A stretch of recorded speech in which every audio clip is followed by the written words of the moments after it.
Hello, and welcome back to my channel, if that's what you can call it. I don't even know what this is. Is it a channel? Is it not?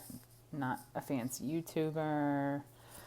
Anyway, so it has been like about a month since I did a weight loss update, and I was actually meaning to do one 2 weeks ago. And when I was with my coach, I forgot to take a picture of my slip, and then it just slipped my mind and all that. So anyway, so I'm gonna see if I can find it. So I want to give you where I was at the end. Like I think it was like around April 22nd. I think was the last time that I have an update. So let me grab those numbers because I just want to show you a comparison. I think this one is from the 22nd. Sorry, I'm just looking at all of my little slips. So I'm pretty sure that's that one. So on the 22nd of April, or around that time, I was 212.6, and my fat mass was 97.8 pounds, fat-free mass 114, muscle mass 109, blah, blah, blah, blah, blah. Okay, so 212 on what would have been the 22nd of April. So fast forward to 2 weeks ago, and so again, this is the one that I completely forgot to take a picture of my thing, and I just totally forgot about it. So that would have been May 7th. So on May 7th, I was 208.6. My fat mass was 94.2, fat-free mass 114.8, muscle mass 108. So I was down like 4 pounds over that 2 week time frame, which is good. That's about where consistently I've been. So that number again was 208 on the 7th of May, so 2 weeks ago. And then today I went in and I was 206.2, so just 2 pounds in the last 2 weeks, which is fine. I guess, right, as long as we are trending downward. So, and then my fat mass was 92, my fat-free mass is 114.2, my muscle mass is 108. So, pretty consistent across the board there with different numbers. So, my fat percentage is slowly going down, right? So, that's kind of where we're at right now, right, in terms of obviously like weight is important, but fat loss versus muscle mass loss is also really, really important to me. So I want to make sure I'm maintaining as much as I can because I do have a really low BMR, and I know you can see like on the screenshot, right? That's showing that my BMR is like 1608, which again, like I know I've said this a million times. I do not believe that my BMR is really that high. I think it's closer to 14. And again, I base that just simply on like when I am not actively trying to lose weight or lose body fat, that like my calories have to be pretty low in order for me to be in that caloric deficit. So you would think, right, that if my BMR, if I'm eating at BMR around that between 15 and 16, maybe 1700 calories, that I should still be able to get into a deficit. And for whatever reason, that doesn't always work, right? Unless I'm really dedicating multiple hours a day to training.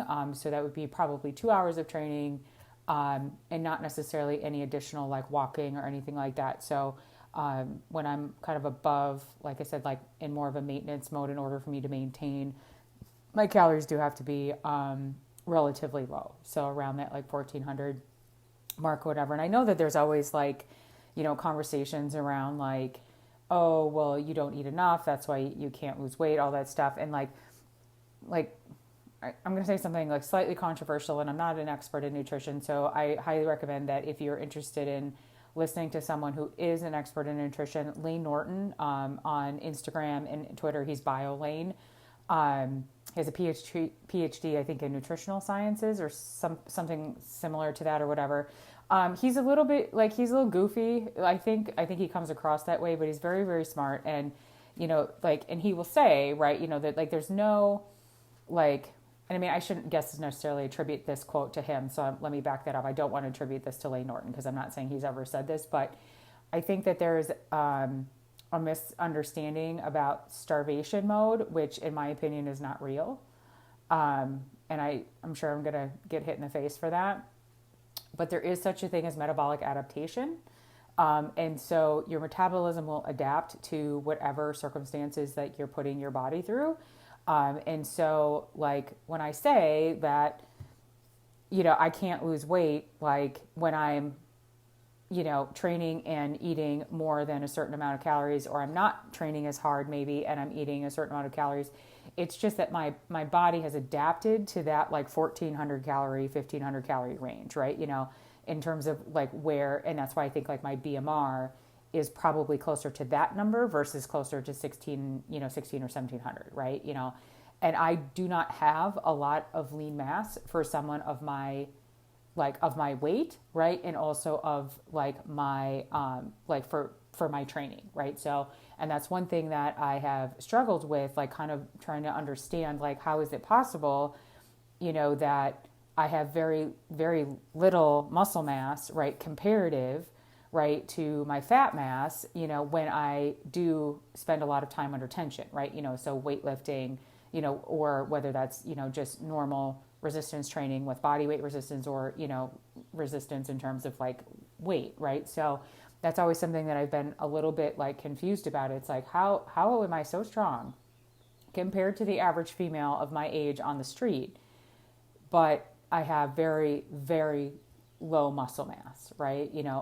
Again, compared to my body weight. And so, or like the percentage of my muscle mass, to my fat mass is really low. So, whatevs. But I also recognize that it is difficult to put on muscle mass, especially like lean. Anyone can put on mass, right? But can you put on lean mass, right? So like muscle mass. So, and I recognize that is also difficult, right? And on an average person, I mean, if you follow Chikara Transformations, for example, like she will tell you, like outside of the PEDs, right? If you're utilizing growth hormone or PEDs or whatever, like to put on like 2 pounds of muscle in a year is really difficult for a lot of people, right? So I don't have a lot of muscle mass.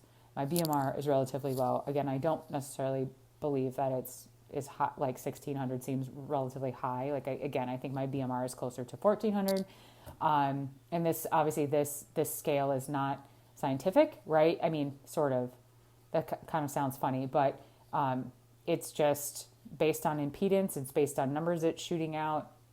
And it's just sort of calculating like, okay, well, we think it should be about this based on, your fat mass, your fat-free mass, whatever. So, so otherwise, I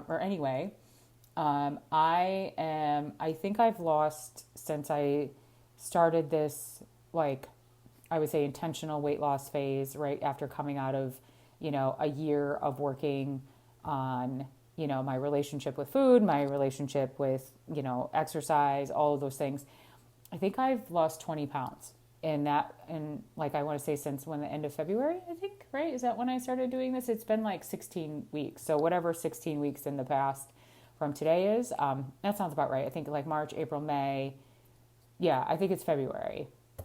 So I feel pretty good about that. Obviously I have some weeks that are better than others, but I am averaging across those like 16 weeks about 3 pounds every 2 weeks, which I think is okay. Like obviously, like I wish it was much faster, but I just have to kind of work with what my body is willing to give me right now, and that's okay. And like the last 2 weeks were a little bit different. I was talking to my coach about this morning, and I was just like, man, like last week, it was actually like the week before, I could not get like enough sugar. And I'm not talking about carbohydrates. Like I didn't want to like sit down and eat potatoes or rice or anything, but it was like full blown Twizzlers, like pure unadulterated, just straight sugar. Like, and, I was in, my cycle had started and I had gone back on birth control for the first time in 3 months because I had some hormone testing done, and I decided that I did not like the unpredictability of my cycles. So my cycles were kind of bouncing around between like 35 days, 27 days, 21 days. I was like, I can't live like this. So I went back on birth control. So this is the first month now that I've gone through a whole month being back on the pill. So I'm on hormonal birth control, right? And so, but like the week before last, like, oh my God, like I could not get enough sugar. and I don't know what that's about. And I don't know if it's hormones. I don't know if it's, I let my, because I can say that we've had some pretty intense couple of weeks of very heavy and high volume training. I don't know if it was like a glycogen issue, I mean, probably not because I do eat carbs, but I definitely was feeling like if I don't get sugar, and it wasn't, like I said, it wasn't like a carbohydrate craving necessarily, although, carbs and sugar, ultimately the same concept, right? But it wasn't like whole carbohydrates, like I said, like food, it was like, I want to eat Twizzlers, I want to eat licorice, not chocolate, not anything like that, but full on Twizzlers. So that was kind of a weird couple of days there, to kind of go there. And I don't know what caused that. I don't know if it was hormonal. I don't understand. I don't know if it was just based on my training. I have no idea. And so, but that has subsided, which has been nice, right? Because you just don't feel so crazy. But yeah, so anyway, overall things are going really well. I do have a goal to get to, 160 would be great, especially at my height, that 160, would be awesome. I don't know. I have not weighed that much as an adult, so I want to put that out there that I don't know if my body will give me that. But 180 for sure. I did sit in that 180 range, 180 to 183 for a long, long time. And then went through COVID and my dad passing away and all that stuff. And then for a long, long time, I sat in that 190 range, it was about 190 for a really long time. And then when I went into nutritional therapy and stuff, and I realized that I was I can't live like this because I was kind of stuck in this weird binge purge hell, whatever. And my weight went up to I think it was 228, right? Or 225, I forget. And then now I'm back to 206. So, I am happy with that. It's not necessarily about the weight per se. I am definitely really focused on body fat right now too. So, I'm happy to see that I'm not just losing muscle mass across the board, that I'm actually losing some actual body fat. So pretty happy about that. But two goals there. Again, another 45, 46 pounds would be great. Don't know if that's realistic. Again, I have not weighed that much as an adult, so I don't know. And I shouldn't say that. I have weighed that amount as an adult. However, to maintain that weight, I was not doing good things, right, to keep that weight. So I don't necessarily want to get to a point where I'm at this body weight that in order for me to maintain it, I would have to adapt, to that, whatever that metabolism is, and then have to then adopt behaviors that are, not healthy. So, and keeping that in mind. So first goal is to get to 180, and then my coach and I were going to reevaluate at 180 and just see do we want to focus again on just losing weight, right, which is muscle, fat, water, or do we want to try more of a recomposition process, which, I'm open to both of those at this time. So anyway, so I just wanted to offer that up as my monthly check-in, and I promise not to forget because I'd like to do this, I think, every 2 weeks, not every month. And I hope everybody is doing well, and I will talk to you again soon. Thank you very much for listening. Okay, bye.